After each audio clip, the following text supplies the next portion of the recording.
আমার কাছে আমার পেশেন্ট অনেক সময় জিজ্ঞাসা করে যে ডাক্তার প্যানক্রিয়াটাইটিসটা কি। তো আজকে এটা নিয়ে একটু আলোচনা করব। নমস্কার, আমি doctor Rakesh Khan, laparoscopic and robotic surgeon.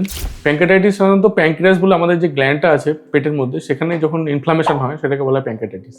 Pancreatitis দু রকমের হতে পারে, একটা অ্যাকুট প্যানক্রিয়াটাইটিস এবং একটা হলো ক্রনিক প্যানক্রিয়াটাইটিস। অ্যাকুট প্যানক্রিয়াটাইটিসটা কি?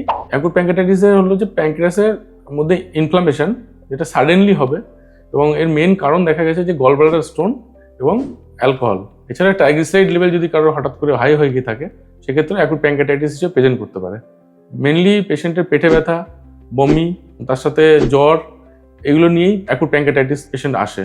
আর ক্রনিক প্যানক্রিয়াটাইটিস, সেক্ষেত্রে দেখা গেছে যে পেশেন্টের যখন অ্যাকুট প্যানক্রিয়াটাইটিসের অ্যাটাকটা বারবার হতে থাকে, তখন প্যানক্রিয়াসটা তখন ড্যামেজ হয়ে যায়। প্যানক্রিয়াসের যে গ্ল্যান্ডগুলো আছে, অ্যাসিনাস সেলগুলো আছে, সেগুলো ড্যামেজ হয়ে যায়। ড্যামেজ হয়ে যাওয়ার পরে প্যানক্রিয়াসের যে নর্মাল ফাংশন, সেগুলো আস্তে আস্তে ডিটোরিয়েট করে, এবং সেক্ষেত্রে প্যানক্রিয়াসের মধ্যে ফাইব্রোসিস হয় এবং তার মধ্যে কিছু ক্যালসিয়াম ডিপোজিটও হয়ে যায়।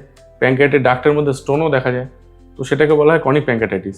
এই ক্রনিক প্যানক্রিয়াটাইটিসের পেশেন্টে সাধারণত লস অফ ওয়েট হয়, তার সাথে ম্যাল অ্যাবজর্পশন, খাওয়া দাওয়া হজম হয় না, ডায়রিয়া হতে পারে, বা স্টেয়াটোরিয়া বা ফ্যাটি স্টুল বলি আমরা, এগুলো হতে পারে। এবং কোনো কোনো পেশেন্টের ক্রনিক প্যানক্রিয়াটাইটিসে ডায়াবেটিসও থাকে। ধন্যবাদ আমার ফলোয়ারদের, যারা আমাকে সাপোর্ট করছেন।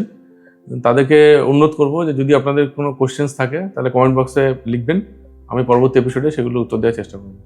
নমস্কার।